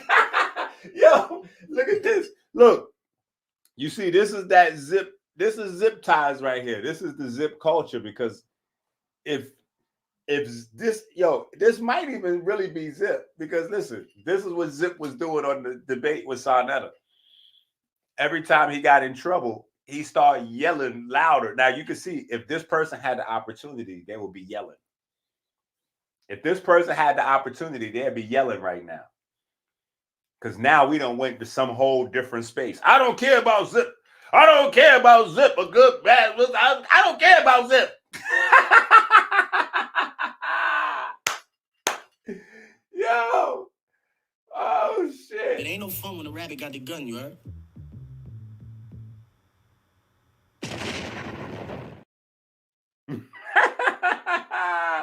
Yo.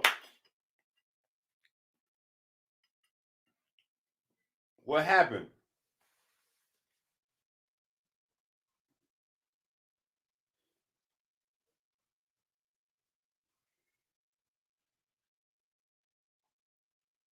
Mm-hmm.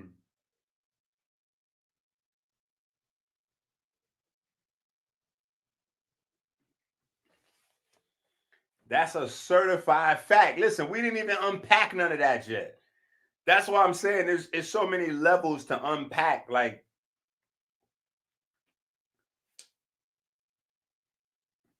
it's so many levels to unpack.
Yo, it's getting too crazy in here.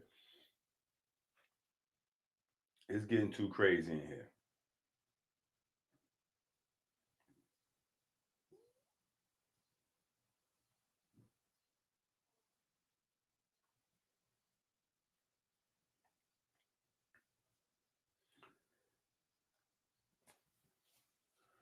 So we have taken you back throughout some of the preliminary history.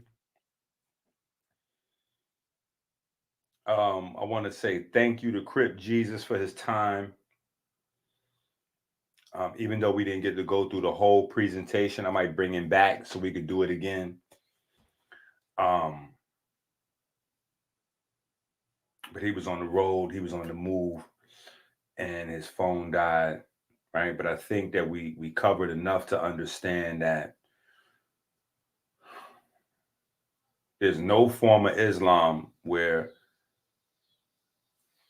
killing your own, selling crack, blah, blah, none of that's legal and lawful. Now, was I implying that Zip joined the Muslims in prison for protection? No. I don't pump or jack. I don't jack all of those stories floating around on the internet about Zip. But I have to ask these questions because, you know, these are questions that are popping up during the back and forth exchange. He just did a new video and I haven't really been able to get the clips from it yet, where he was going deeper into his Muslim roots and his Muslim culture. He became a Muslim, his father, his brother, etc. He had family members that was Muslim. So he followed their lead. This wasn't a thing that, you know, a jail move for protection or whatever the case may be. But you have to ask yourself, if not a jail move for protection, if not a jail move to belong to a group, right? You have to ask yourself, and this is a real question for the Zip followers, right? I want y'all to really meditate on this for a second, right? For the Zip followers, if any Zip followers made it this far in the video. And this is a question for Zip that I would love Zip to answer out loud on his next response to Dr. Enqi, right? Why did you go from being a blood, an active, practicing, banging blood representative? Why did you personally go from being blood to become a Muslim? If you was perfectly comfortable with the getting high, being high, getting other people high, selling drugs, profiting off of the, like if you was perfectly fine with the killing, the drug dealing, and drug using, why did you switch from being a blood to being a Muslim in the first place? Because us ignorant people in the conscious community, we want to know.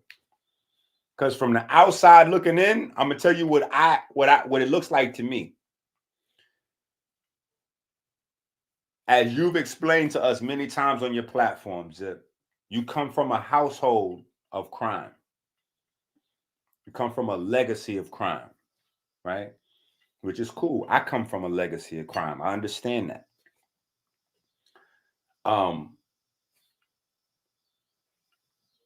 You go down the road yourself.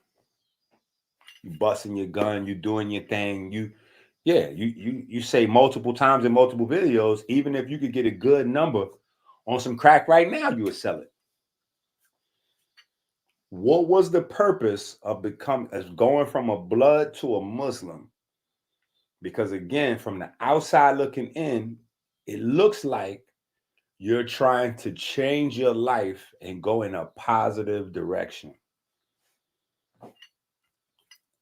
From us ignorant people from the outside, from us ignorant folks in the conscious community, it looks to us, right? It looks to me like if you're a blood and people want to stab you and you trying to stab, you know, and you got beef over here and over there, and you know, it looks to me like when you make the decision to go from being an active gangbanger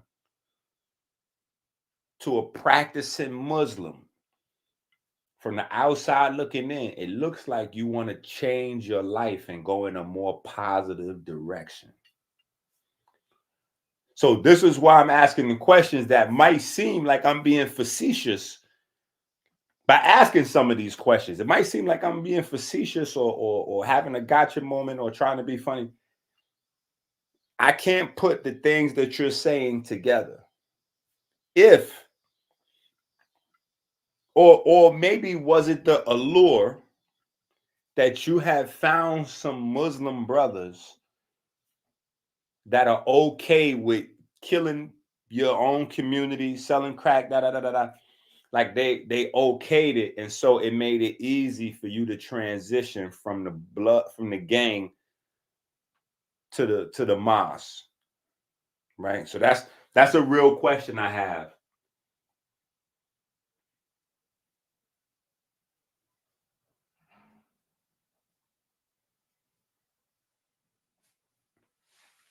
That's a real question I have. Why did you go from the gang to the mosque, especially if you didn't want to uphold the law? Right? You asked me if I was Muslim. I said, no, I'm not a Muslim. See, that's the option people have that don't want to follow the law. If you don't want to follow the Muslim laws and rules, then you have the option to not be a Muslim.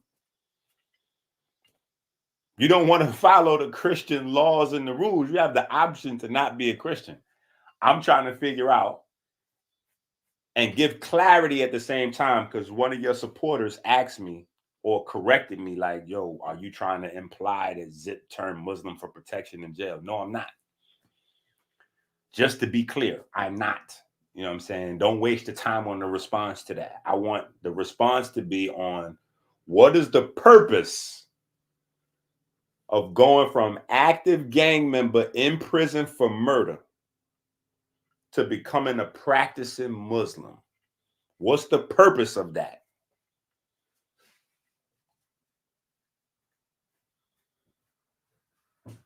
Now, on to 10 Toes Down.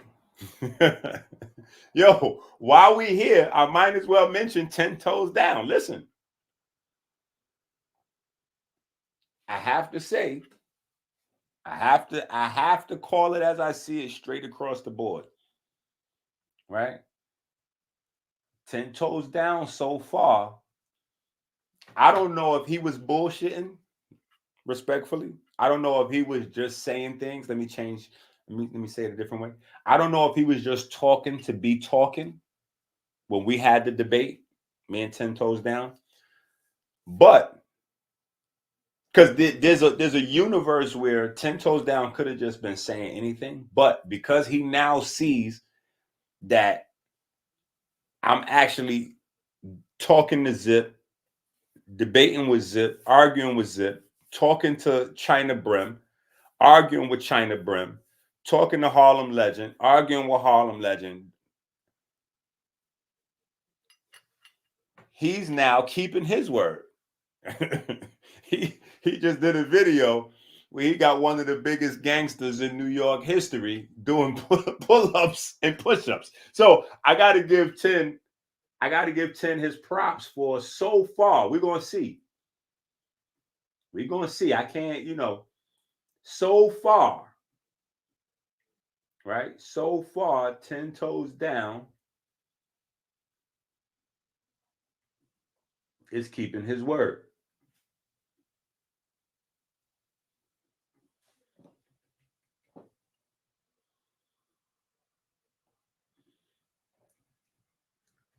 So this is important for y'all to understand what's going on right now.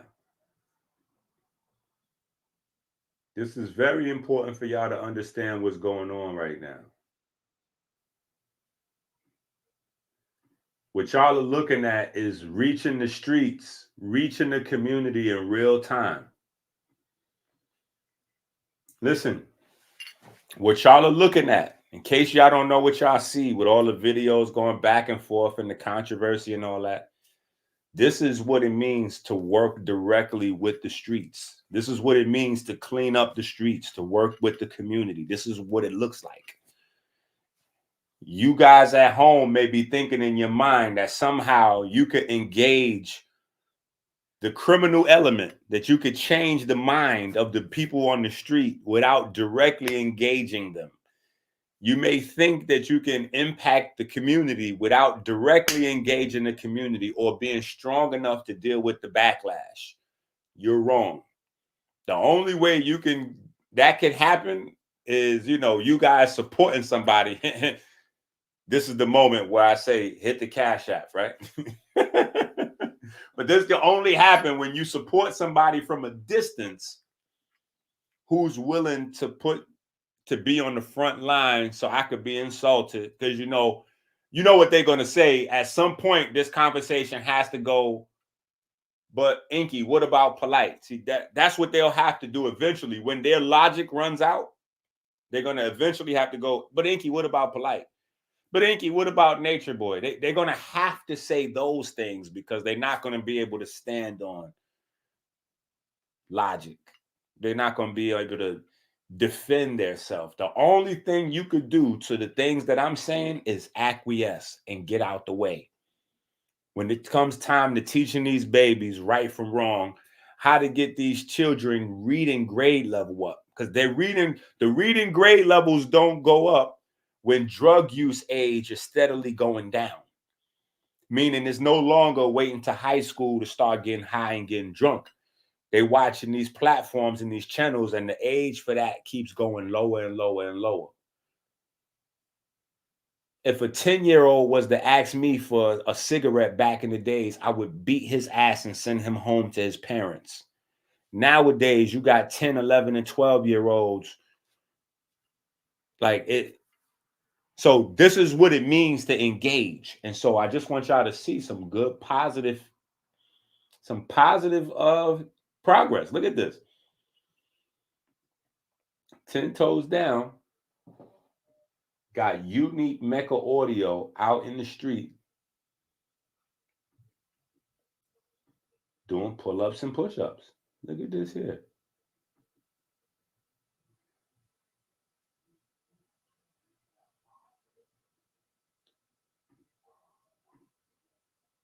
They might do more pull-ups than you.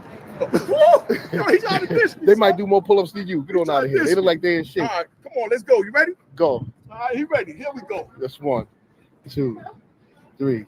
Y'all counting? Come on, man.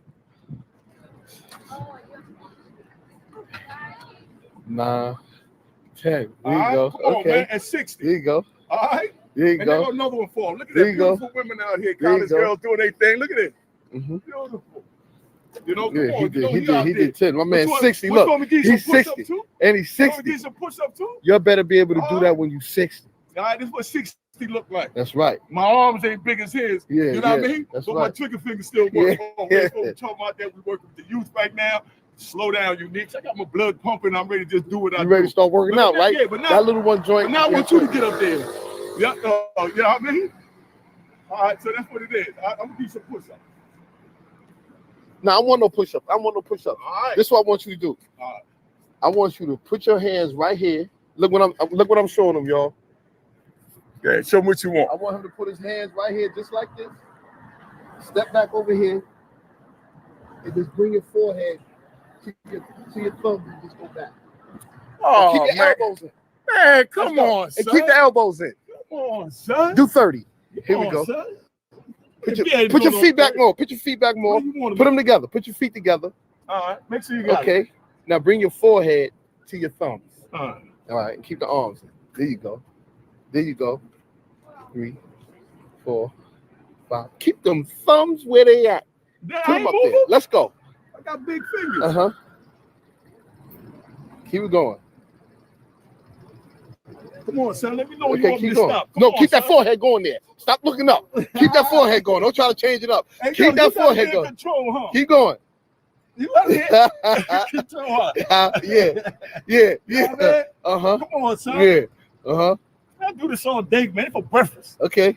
You know what I mean? There you Come go. on, son. No, now he started to move. That body started to move different, y'all. He started to move different now. It's starting to kick in now. Look. There you go. Now look. 2 more sets of that. Yes. See, so don't think this is not fruitful because it looks a little chaotic. Don't think it's not fruitful because it's not a little chaotic. This is God's work, God's plan. This is God's work, God's plan. We're going to get them eating better. We're going to get them more active. We're going to get them more in tune with their positive, we working. We working.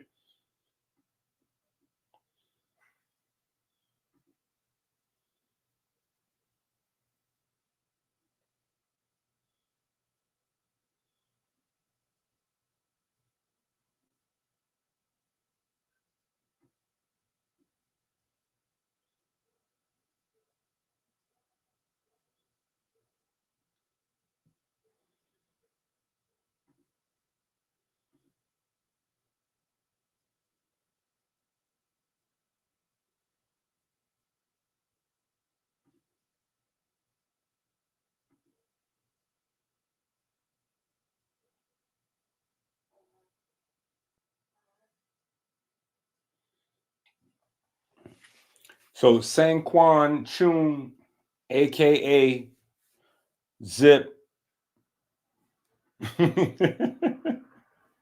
we appreciated you. We appreciated you spending your time.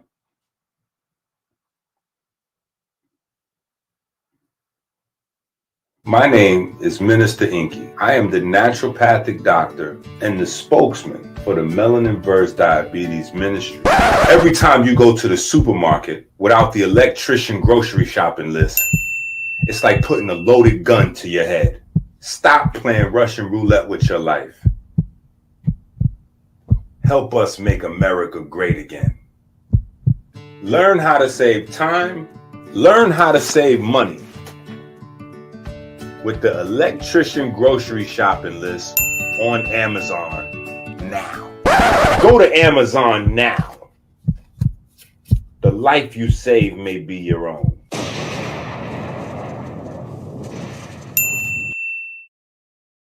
Peace and blessings out there to everybody. My name is Dr. Enqi, the founder of the Melanin vs.